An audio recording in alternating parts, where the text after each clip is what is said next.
Now, beautiful people, to those who want to move to Spain in 2025 or 2026, it depends on when you want to move anyways. This video is for you, and please, we are going to be talking about two things here: your insurance and your proof of funds. Now, if you haven't watched my other videos, the reason why I'm sharing this is because I got it from a top official in Spain. I'm actually communicating with them. Whenever I reach Spain, you will see a picture with these people.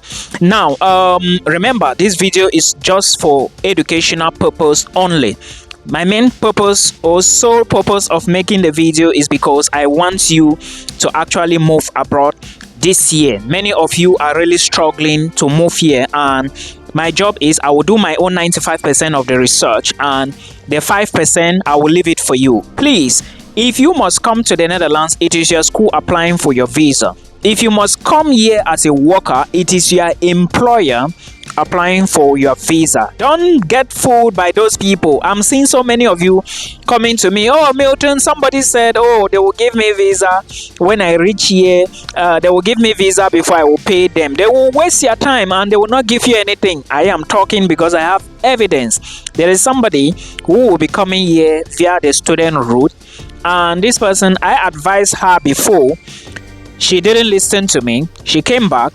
There are so many things that transpired, but I'm happy she realized herself and decided to follow the study route. So because they wasted her time, trust me, only the employer can apply for your visa, and there are a list of those particular type of employers that can apply for you. When you get a job, if they give you an offer, they would be the one to apply for your visa. In the Netherlands, the policy says that if you are bringing somebody as a worker, you are the one to apply for his visa, his or her visa.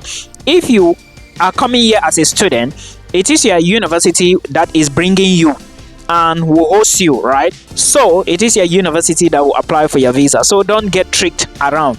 Since I'm here, if you watch my videos and you fall for it again, you are on your own. Now, so many people are crying in Cameroon. They gave money with their passport. Oh, now the company has closed. I cannot say anything more than that. That's not why I'm here. Let's go and talk about this. If you want to move to Spain, this is what you need to know about insurance, and also this is what you need to know about proof of funds. First, let me talk about insurance. Find an insurance company based in Spain.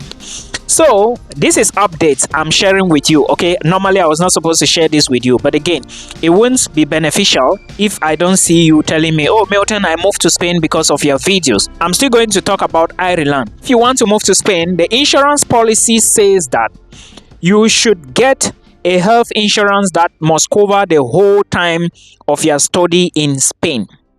Now, the minimum you need to get is 30,000 euros. And remember that I have said many times that if you are moving to Europe, some countries like Spain, for example, they will say that, okay, you need to get a minimum of 30,000 euros medical insurance. Okay, but does it mean that you need 30,000 euros to give to the insurance company? That is not the meaning. Okay, it just means that when you go to the company, tell them that you want to buy the insurance type that they say it must be 30,000 euros. They are going to give you something premium version because insurance companies charge per day. Now, most of you have been asking me, "Milton, which company can you direct me?" I remember someone asked me a few days back, "Can you direct me on where to get my insurance?" If you want to move to Spain, go to this insurance company. Remember, this video is for educational purpose only.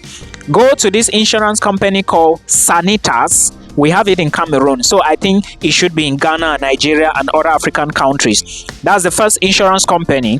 You can even buy it online. Okay, then also you should check AXA insurance. We have AXA in Cameroon. I had one beside my office when I was in Cameroon working. So you can even buy it online as well. The reason why I'm suggesting these two is because they have a branch in Spain. Okay, find an insurance company based in Spain like AXA and Sanitas. Now, like I said, I'm sharing this because I want you to succeed. Thank you so much. Let's go to the next. Now, for proof of funds, you need to be financially stable to study in Spain. If you watch my previous videos about Spain, how to migrate to Spain, I said for Cameroonians, if you check the Spanish embassy's website, you might not find the required amount. I think the figure I'm seeing there, or maybe it has been changed. I haven't checked for over 3 weeks now. The figure I saw there was about 6,400. That was 2022. So the site has not been updated. But if you must apply for a visa now to Spain, your bank statement should be at least 6 months. Don't go for anything lesser than 6 months. And the bank statement should show an equivalent of 8,400 euros inside, or in an equivalent currency. Like if you do not have 8,400 euros inside, you can still have the 8,400 euros in another currency. So if you change to Naira, you will see the equivalent. If you change to CFA, you will see the equivalent. But you must show that your account is carrying a total of 8,400 euros or more. Now, remember, this is the living cost for you to be in Spain. This is what the embassy wants to see. Most of you must have paid tuition deposit. Some of you have not paid. Some of you, because there are some schools, like again, this is because, anyways, let's move further. There are some schools you are going to pay tuition deposit before you can apply for visa. Okay, so that is what you should know. Now, keep the receipts. Anything you pay to the school, keep it, and then keep your admissions letter as well. Then you do the documentation. There is a video about document legalization or authentication, legalization, and translation. All right. Then remember, we have talked about the total amount you need, 8,400 euros. Now, not this is exclusive of tuition fee. Any tuition fee balance must reflect on top of that amount. So if you are to show, the Spanish authorities says, okay, we need you to show us 8,400 for 1 year. Now, this is for your accommodation, your feeding, and your transportation when you arrive Spain, right? Now, if you, let's say your tuition was 6,000 euros, you paid 3,000 to apply for visa. The remaining 3,000 for 1 year, you need to add it on top of your proof of funds.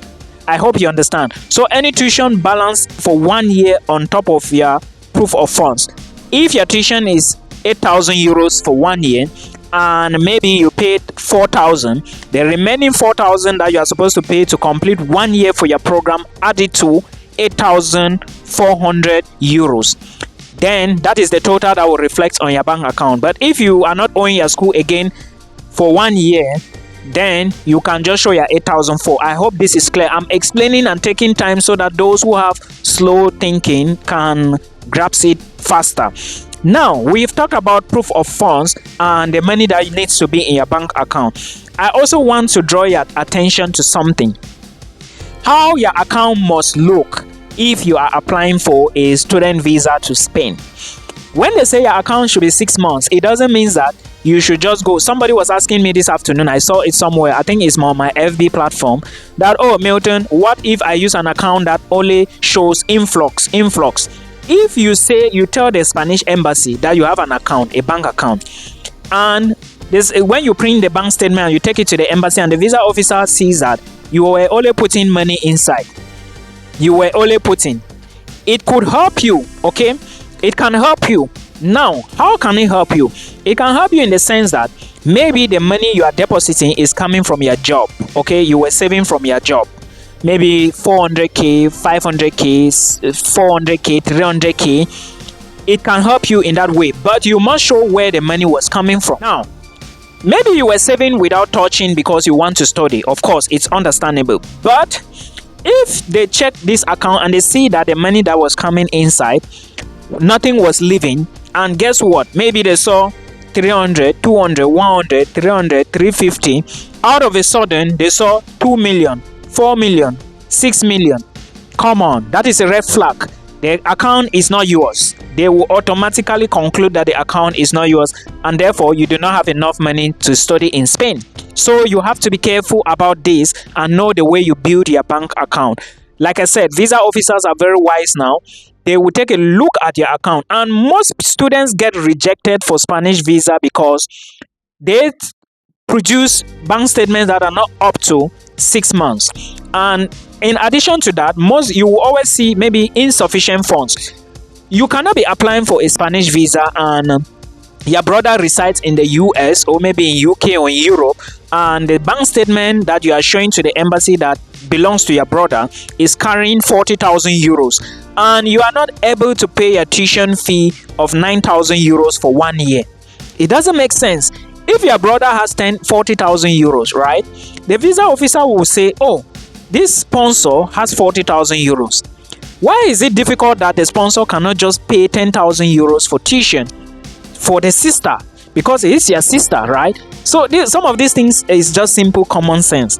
Now, if you do not pay, they might be thinking that, oh, they don't want to pay the tuition fee because maybe this person does not want to go and study in Spain. That is a red flag. Are you seeing what I'm telling you now? I'm leaking this secret so that you prepare now before you come back here and tell us that, oh, Milton, my visa was denied because of proof of funds. No, you have to be tactical. Now, if you pay 3,500 and maybe you are still owing your university, and they check and they notice that the bank statement is your bank statement, and it was built slowly, small amounts, and they amount to that money, and you give them a strong reason why you want to study in Spain, then there shouldn't be any reason for them to reject you. Yes, I know so many people who move. I think someone sent me a message last time that he's moved to Spain. I'm going to check that email, then bring the screenshot here in another video. So you have to be tactical, know the way you structure your application. Now, another thing. Okay, let's say you left high school in you are maybe 28 years, 29 years. You left high school in maybe 2016, right? Since 2016, you haven't gone to university. Now, you want to go back to university, right? Do you think the visa officer will leave you like that? No, they will ask a question. This person left school in 2016 and now they want to go study. Why is it that they want to go study now? Could it be that they want to enter Spain and then leave the school and not study? These are questions you need to think, because if you put yourself in the shoes of a visa officer, you should be tactical, right? Now you need to answer this question.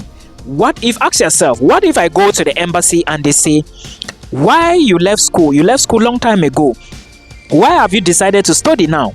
So produce a document. You can maybe show a document that since you left school, you were working, right?